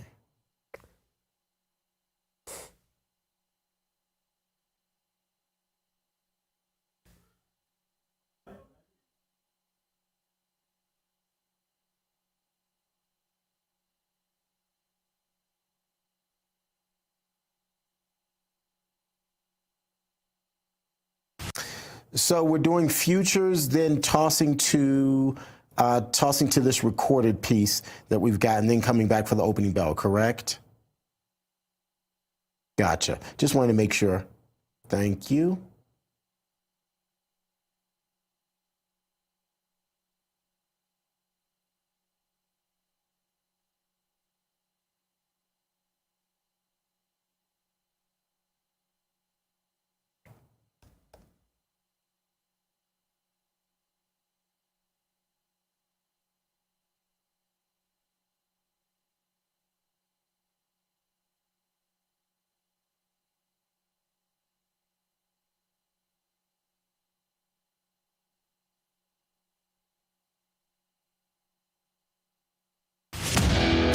At Real America's Voice, we know that you want to be a part of something bigger. That's why we've teamed up with AMAC, the Association of Mature American Citizens, to build a real community of folks who care about faith and our country's future. There is no force on earth that can stop us from saving our country. Want to be a part of this movement? It's easy. Just scan the QR code on your screen right now. That's right. Grab your phone and scan the QR code to join the AMAC and Real America's Voice family today. By scanning the QR code, you'll unlock exclusive content, connect with like-minded Americans, and be first in line for events that celebrate our shared values. So don't wait. Scan the QR code. Join us today and become part of a community that stands for faith, family, and freedom. Real rights, they come from God. With AMAC and Real America's Voice. Go ahead, scan the QR code now. Welcome back, everyone. We're about 6 minutes away from the opening bell at the New York Stock Exchange. As we look here at pre-market trading, here's our board, not looking so positive at the very top. The Dow, S&P 500, the NASDAQ are all in the red. Really, the only bright spot or the only spot that's in the positive is crude oil. All of this likely the result of the ongoing situation in Iran as investors and the markets themselves are responding to the latest information coming out of that region. Again, we'll take you to New York for the opening bell here in short order. But first, we want to get you over to Bo Davidson. Bo, good morning. Thanks, guys. Well, I'm here with Julio Gonzalez, the founder of Engineered Tax Services, and also the president of Rav Espanol. Today, we were talking about financial literacy. Julio, you know, I think financial literacy is so important because all too often people make these financial mistakes simply because they aren't given the right advice at the right time. When it comes to financial literacy for a middle-class American, what is the number one thing that a person should be doing right now for their financial prosperity, would you say? I think they got to stop being a tax return person and being a tax strategist person. I think there's a big difference. You can do your tax returns, take all the information that comes in from all the different companies and entities and do your tax return, or you can be a tax strategist and think about what do I need to do to preserve some of my capital by taking advantage of all these new tax incentives. And how would you do that? What would a person do to be sort of a good financial steward and be tax proactive, would you say? Yeah, let's be tax proactive. I think that's the best thing to say. So in being tax proactive, I think, one, I would just use one of those AI tools, you know, whether it's ChatGPT or one of them, and go in there and say, look, here's my tax situation. Why don't you give me some ideas on all these new tax benefits? We get 108 new tax incentives, right? Yeah. In the new tax code from last year. How can I utilize these opportunities to lower my taxes and not just be a tax preparer, be a proactive tax strategist? That's good advice, Julio. And you know, a lot of people are in a tremendous credit card debt. If they've run up a tab that's overwhelming, what can a person do to alleviate some of that tremendous burden?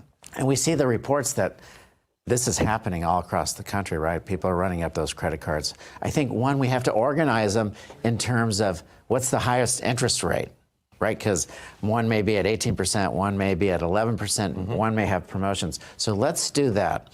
And then let's start paying off the ones with the highest interest rates. I think that's number one thing to do, right? Let's plan and put the most money towards the highest interest rates.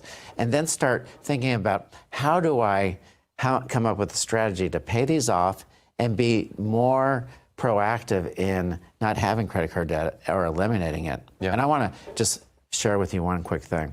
Like, when I started my company 25 years ago, it was because I had $20,000 in the bank and I had no credit card debt, and I knew I could utilize those credit cards to start the company. Well, that $20,000 then turned into a multi-million-dollar company 25 years later, right? So, having that financial freedom is so critical to having choices. Yeah. And those choices. So let's get that debt down, knowing that if we don't have that debt and we have a little money in the bank, we can do many things. This country allows us so look many at opportunities. those high interest rate credit cards first and try to alleviate those first. Well, regarding taxes, Julio, you just mentioned it. Many people got better refunds this year. Well, that just seems to me like the government took too much out. And so you're kind of waiting around all year to get this refund. How do you become better in terms of being tax proactive in terms of the withholding? Scott Besson himself said, hey, change your withholding. So what can a person do to make sure they're keeping more of their money year round as opposed to waiting till the end of the year and getting this refund? What a great question, because when you're getting a big refund, that means you gave the government a loan interest-free, right? That's right. They got your money free for the year. Yep. Well, we don't want to do that, right? So, look, go into AI again. Go into there and say, this is what I'm estimating as my income, and this is what I'm taking out in taxes. What can I do to give less to the government? Yeah, it means less refund. Right. But more of your money on the front end. More of your money on the front end, which is powerful, right? Because when you have that money front end, you can have earning interest in your savings account. You can invest in your businesses, right? You don't have to use it. Maybe pay off the credit cards that we just talked about. That's a very sage advice. Julio, cash flow is king. Yeah, exactly. And I like that you're saying use AI, use it to your benefit. A lot of people are scared of it, but I like that you're saying to utilize it to your benefit. And of course, Julio, we know that seniors benefited from no tax on Social Security. Is there anything else our seniors can do to be more financially secure? Well, I think this is the key with the seniors. I see this with my own family, right? It's making that money last all the way from retirement to end of life. And that's where we see the biggest problem, is that the seniors are spending too much up front and then not having enough money because they're living longer. Right. And then what do they do with that? So we got to plan better and not only take advantage of all these new tax incentives and programs, but how do we invest and be careful with that, right? But how do we extend it for a longer period of time? Because, again, seniors are living longer, not having a lot of money on the back end, and then that creates a lot of problems for them. We don't want that stress, right? Not at all. Well, thank you, Julio. And back to you guys with The Bell at the New York Stock Exchange, sponsored by AMAC. The Association of Mature American Citizens is the conservative voice for Americans 50 and older.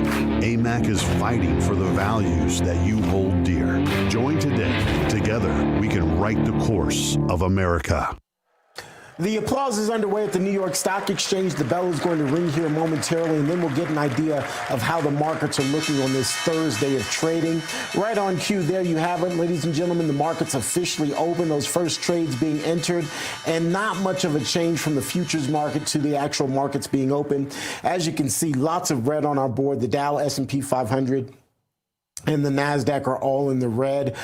In the green, oil, it is up, but that's largely because prices are being increased based on the situation in the Strait of Hormuz. Of course, Iran attacked 3 ships yesterday, and just this morning, President Trump coming out and saying that he is going to attack or bomb any ships that come through the Strait of Hormuz, any Iranian ships, and so that's likely to cause some more consternation in that region and cause those oil prices to spike. We'll continue to monitor all of it for you, though, throughout the day. Still to come here on American Sunrise, a new poll shows a strong majority of Americans believe the media has zero credibility. We'll break it all down for you and talk about what it says about the media landscape. You definitely don't want to miss that conversation. This May 2nd, step into history at Ellis Island, where over 12 million immigrants first set foot on the path to the American dream. Experience an unforgettable evening with exclusive access to the museum, rare artifacts, live entertainment, and a powerful 3-course dinner inside one of the most iconic landmarks in the world. Hear from voices like Glenn Beck as we celebrate the heroes, the heritage, and the future of this great nation. As the night builds, fireworks will light up New York Harbor, honoring 250 years of freedom. And if you can't be there, the RAV team will be there on the ground for full minute-by-minute reporting. One nation, one story, one unforgettable night.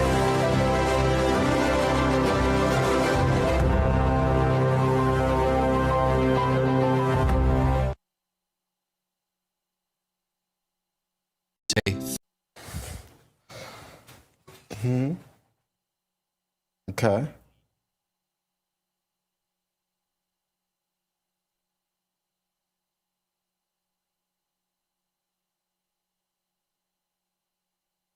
All right. Thank you. What is this? Good morning, T. Bates. What's going on, brother? How are you, Brian? I'm doing well. Hey, B. Doing well. Hey, what's going on, Emily? That's Gina. Emily's here, though, too. Sorry. Good morning, Brian. Yeah, I don't know. I was looking at something earlier. Good morning, everybody. I didn't realize we're live on YouTube in the breaks. Yes, we are. Yes. That's incredible.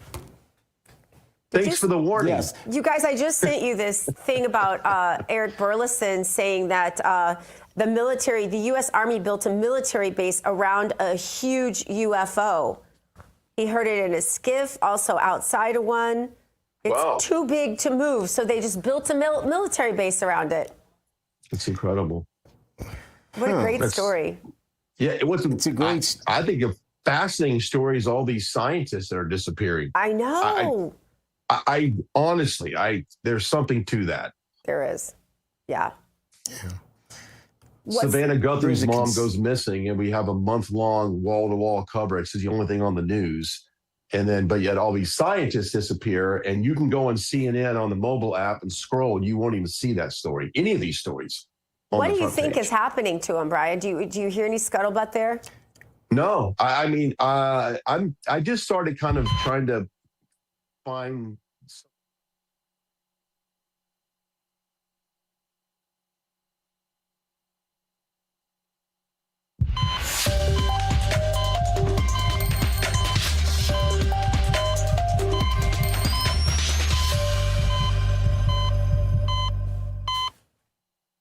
Welcome back to American Sunrise. I'm T. Bates, or Terrance Bates officially. We appreciate you joining us this morning. We also want to invite you to join the conversation on Getter, Rumble, YouTube. It is now time to take the political pulse of America, and the beat today has to do with a new poll that's raising serious questions about trust in the media and its number that is hard to ignore. According to a new Rasmussen Report survey, a majority of likely U.S. voters, 56%, now say the national news media has zero credibility. Wow. Only about a third of respondents said the media does a good or excellent job when it comes to accuracy and fairness, while even more rate its performance as poor. The findings come amid ongoing debates over media bias, trust, and how Americans get their news, especially in a highly polarized political environment. So joining us now with some analysis is RAV Chief White House Correspondent Brian Glenn. He, of course, is at the White House quite often, talking to mainstream media members and covering the White House itself. Brian, are you at all surprised at these numbers? I suspect I know the answer, but I'll ask anyway. Yeah, I'm not surprised. Good morning, everybody, that these numbers are so low. And if you look at the generation that's under that 25 to 54 prime demo, teenagers even more do not agree with the news at all. Matter of fact, they call it fake and lies. So this generation coming up is not going to rely on legacy media to get their information. If you want to go over some other stats real quickly, last year, 92% of the stories written about President Trump were, wait for it, negative, compared to 31% of the stories for Joe Biden that were considered negative during his term. They covered up for his dementia. They covered up for his inability to do anything. They coddled him. They ignored the invasion at the southern border. They ignored the double-digit inflation in the economy. But with President Trump, it's all swords out on him. So I'm not surprised that the average American does not trust the news. Yeah, absolutely. And I'm glad you brought that up about the younger generations, Brian, because it's really going to change how media consumption looks in this country moving forward. All right, I do want to talk about what's happening in Virginia as well. A judge has blocked certification of the voter-approved redistricting referendum just one day after it passed. As you know, the plan stands to give Democrats additional seats in this year's midterm election. State AG Jay Jones says that he plans to appeal the ruling immediately. Do you think that this ruling is going to stand, Brian?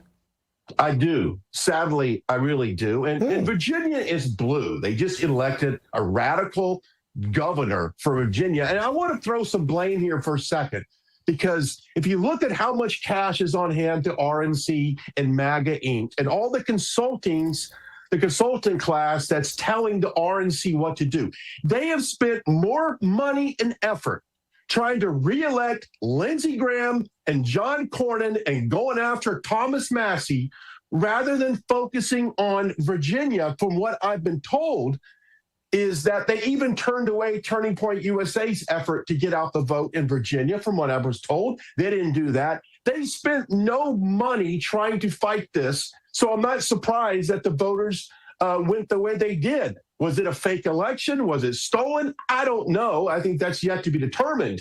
But when you focus on reelecting rhinos and people that are absolutely not America first, don't be surprised when the consulting class in the White House, by the way, Chris LaCivita is in charge of the consulting to the RNC, and he lives in, wait for it, Virginia. He didn't even try and secure his home state, so I'm not surprised that Virginia is blue. Let's just hope that doesn't continue to other states like Florida, which they're trying to do as well. Well, you mentioned the administration, and this is kind of the time of traditionally where shakeups sort of start to happen and palace intrigue sort of raises, and you can bet the Democrats are going to try to capitalize on this for the midterms. Now we have U.S. Navy Secretary Josh Phelan out, and that, of course, no reason given. But the scuttlebutt on the whole thing is that there is a disagreement between he and Hegseth. This is the 12th person leaving that Hegseth has fired there at the Department of War. Is this just normal sort of, the dissatisfaction that comes with this sort of cycle in politics, Brian, or is there something deeper going on within the cabinet? I think there's something deeper going on. This is not something that happens in the middle of a war. We're in a war, and you have all of this major disagreement with what direction we should be doing right now. If you ask me for $1 million, is the strait open right now? I don't know. I have no idea. One day it's open, one day it's closed. One day we're going to blow people up, one day we're not. I don't know. There seems to be so much misdirection right now in information that comes out. I just think this is highly suspicious. All right, we should all be asking questions why there's so much shakeup right now during times of war. Now, I trust our military. I trust President Trump. I trust Pete Hegseth. I do. But you have to wonder what's going on and why are these people leaving? And especially right now. So is there typical shakeup? Yeah, we've seen shakeup in the cabinet positions. We've seen numerous cabinet people leave. But not military people during war. That means there's an ideological difference on the direction of our military actions right now, and that's concerning. Well, Brian, let me read you one of President Trump's latest Truth Social posts. This is from about 25 minutes ago. He says here, Iran is having a very hard time figuring out who their leader is. They just don't know. The infighting between the hardliners who have been losing badly on the battlefield and the moderates who are not just moderate at all, but gaining respect is crazy. We have total control over the Strait of Hormuz, he writes. No ship can enter or leave without the approval of the United States Navy. It's sealed up tight until such time as Iran is able to make a deal. Thank you for your attention to this matter, the obligatory President Donald J. Trump. So that's some of the latest messaging from the White House and the president himself. What do you make of it? Yeah, I mean, well, that's the only information source that I guess we can trust at this point. We can't turn on any of the legacy news because they're going to say the exact opposite. They're going to say ships are coming in and out of the Iranian ports. So I don't know what to believe. I would hope that if that's what the president says, that is the gospel, that is the truth on what's going on. But it's very confusing to the American people on what exactly is going on and how that affects it. If you look at the oil trades, right before some of these major announcements, you look at the amount of trade, the volume of trades that happen minutes before an announcement that they're going to close it, they're going to open it. That's a little suspicious as well. Don't know who's involved with that, but I think all of this could be a political game of messaging to the enemy and messaging to the American people as well, because we have to be in somewhat controlled to think a certain way. But I got to go off what the president says. That's all I know. And we can just put our trust and prayers in our military and President Trump. Yeah, absolutely. Brian, I do want to shift gears and ask you about something else here. The missing scientists, I know during the break we brought this up a little bit. At least 10 of them are dead. These are all scientists that have ties to nuclear programs, sensitive information, have the highest level clearance possible. Brian, are you hearing anything about what has happened to these scientists? No, but I'm going to ask President Trump the next time I have an opportunity, because this needs to be looked into. I know that he was asked maybe about a week ago about this, and it was concerning. But what is going on? I mean, the mom of a national talk show host goes missing in Arizona, and it is 24/7, all day for a month long. It's nothing but the search for this woman and what happened. And God bless her. We're concerned about that. But what about this? This is very concerning. What are they trying to hide from the American people? What is happening behind the scenes that these scientists are being whacked without so that information doesn't get out? It is concerning. I will ask about it, and I think the American people deserve to know. And God bless you. And by the way, I'm not suicidal. My car is operative. I'm in good mental health. I don't do drugs. I don't get drunk. I don't do anything. So if I go missing, you guys better go looking for the killer. That's all I got to say. Well, you President guys better Trump, go look for the killer. President Trump did say, Brian, that he's going to be releasing some formerly classified UFO information. We had a representative, Congressman Eric Burleson, a friend of the show, friend from Missouri.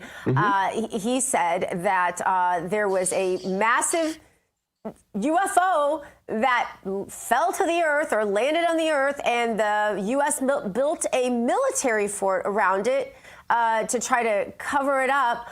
What else do you suspect might be in these UFO files? Will it lend any? I mean, I remember 2 weeks ago when Matt Gaetz said all this stuff was true.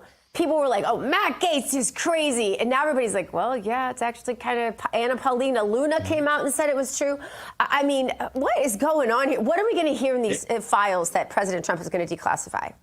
You know what, Dr. Gina, I don't think, and maybe you're a great person to talk on this, I don't think the American people can handle what's in those files. I think it's going to freak people out, the truth of what's living amongst us, the demonic forces that are amongst us. And I think that there's a lot of demonic forces surrounding these UFOs. I just do. That's my personal opinion from what I've read. But I don't think the American people can handle it. I think that's why it's been withheld for so long. But I'm all for it. We're all grown-ups here. We can get this information and process it the way we process things. And I think we deserve to know the facts. But I think it's very suspicious. All these scientists just committing suicide. They're going missing. They overdose. What? Can't believe it. It's insane. And for the record, I'm not suicidal. Okay? I'm healthy. 56-year-old healthy male. I could probably whoop anybody's butt that's watching us right now. I'm in good shape. No one's going to kill me. That's the Texan in you right there.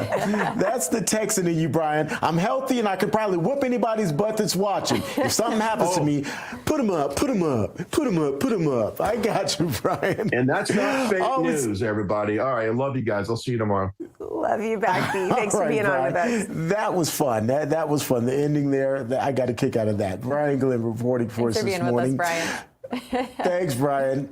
Well, folks, look, when the dollar's convertibility, into gold ended in 1971, gold was fixed at $35 an ounce. Fast forward to today, and the U.S. dollar has lost over 85% of its purchasing power. Gold, on the other hand, has increased in value by over 12,000%. And that's why central banks are buying gold at record levels. It's also why major firms like Vanguard and BlackRock hold significant positions in gold.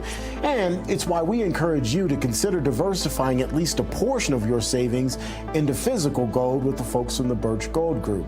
It all starts with education, though. The Birch Gold Group just announced their Learn and Earn Precious Metals event. It's a free online event that rewards you for learning the basics of investing in precious metals. Sign up and get free silver on your next purchase. You can get even larger incentives as you go. The more you learn, you guessed it, the more you earn.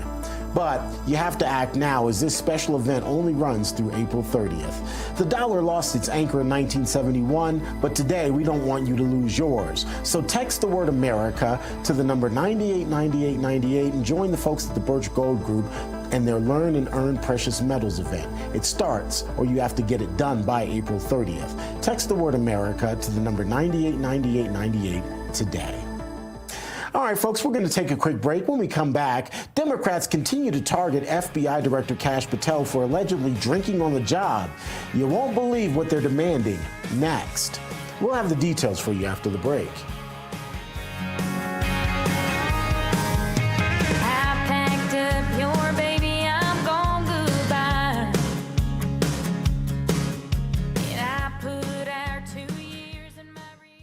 Live to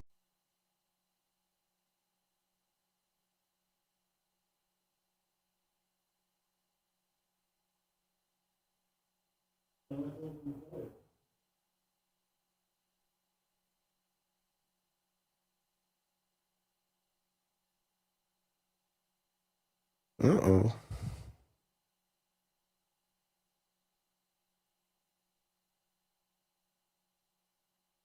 Oh, wow. He's John Wick.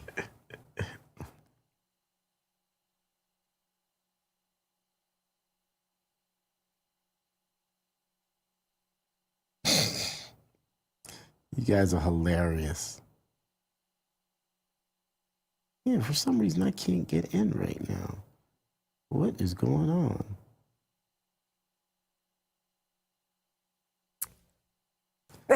Is it? Terrance can't get into my chat because he has an Android. As heck. It might as well be a flip phone. I just refuse to buy a new phone. Kobe. It's slow and all. Kobe is such a lazy man. I mean, if I could, I'd just sleep over here on the sofa. Emily sometimes comes in, you know, on the breaks and just kind of stretches out here on the sofa and takes a nap by Kobe. Very rare occasions for that. Very rare.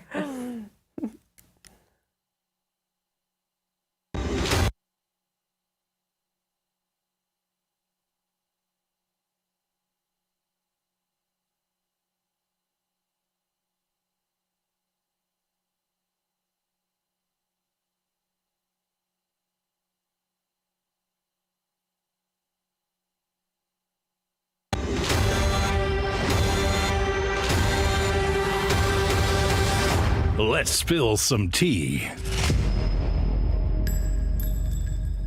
All right, Let's Spill Some Tea is sponsored by Artillery Tea Company. Right now, they've put together a special Patriot Starter Kit just for RAV listeners for only $29.95 with free shipping.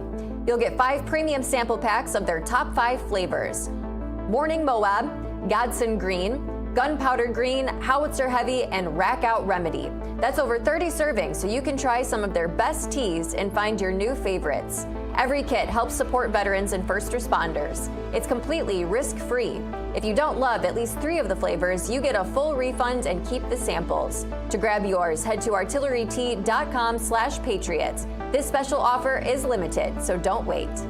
It is time now to spill some tea, and in the cup today, House Democrats are now demanding FBI Director Kash Patel undergo an alcohol abuse assessment, alleging Patel's drinking may have impacted his performance and compromises national security. The push comes after a bombshell media report claimed Patel had episodes of heavy drinking and missed key responsibilities, allegations that he strongly denies, calling them false and defamatory. Patel is now firing back with a $250 million lawsuit. Here's what he had to say earlier this week. I'm on the job. I'm the first one in. I'm the last one out. I'm like an everyday American who loves his country, loves the sport of hockey, and champions my friends when they raise a gold medal and invite me in to celebrate. I've never been intoxicated on the job, and that is why we filed a $250 million defamation lawsuit. And any one of you that wants to participate, bring it on. I'll see you in court. All right, let's discuss more with Terrance and Dr. Gina. Terrance, bring it on. That's what he had to say with all of that. Interesting. Bring it on. Not just bring it on. Bring it on. I'll see you in court. Yeah. So I'm curious how this is all going to play out. I believe Kash here, but I think if he, and he's a lawyer, let's just be honest. So he knows if he's got a case, and I believe he knows that he's got a good case, and he thinks it's a winnable one. So we'll see how it all works out, Dr. Gina. Well, it's interesting. You know, not too long ago, I had to sue tabloids over false statements about me, and I was told for all the way along, you know, defamation. If you are a public personality, you cannot win a defamation lawsuit. But all of that is pretty much flipped on its head, like most things with President Trump, and he has had some amazing successes there. So we'll see how this goes. I mean, certainly, you know, I'm all for people doing what they want to do in their private time. But wow, FBI director is a really important post. And you know, I don't know of the stories behind this or what's going on, but we do need to set a really high standard there. Absolutely. And same for the Department of War as well. You know, there were things that people were saying about Pete Hegseth on, you know, St. Patrick's Day and his time at Fox News. So this is something that has happened with a couple different people in the administration. So the investigation, we'll see what comes. Great discussion coming President up. Trump's take as just not drinking at all. By the way, I think that's the best one. Not that I follow it. I just think it's the best one. Definitely the safest, that's for sure. All right, coming up, Dr. Gina is standing by with the top story that she's keeping her eye on today. The one to watch is after the break. Don't go anywhere.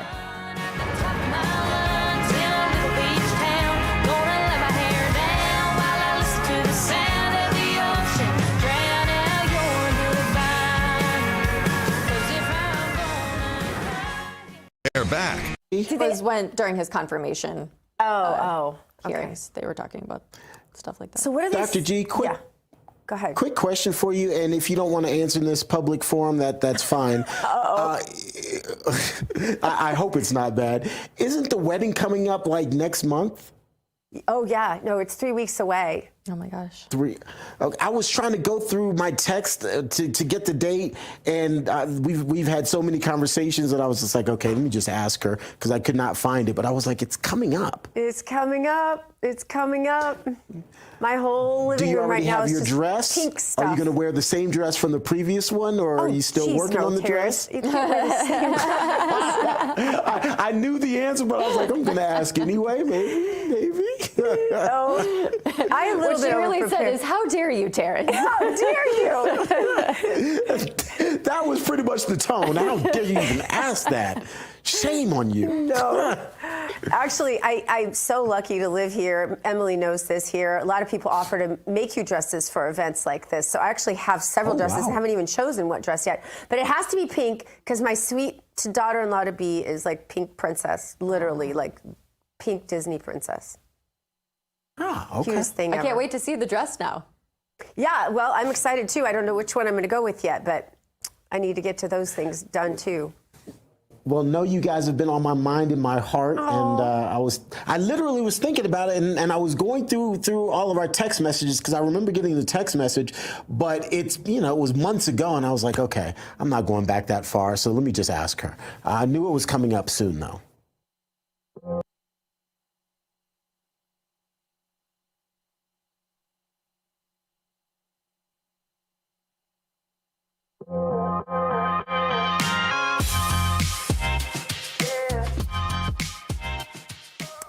All right, everybody, welcome back to American Sunrise. I am Dr. Gina. We are so happy you are with us today. It is time now for the one to watch, and here's what I'm keeping my eye on today. New York City dealing with a sharp rise in public urination complaints, which have increased by nearly 50% over the past year, according to new reporting. The increase is being felt across multiple boroughs and is part of a broader rise in quality of life complaints tracked by the NYPD.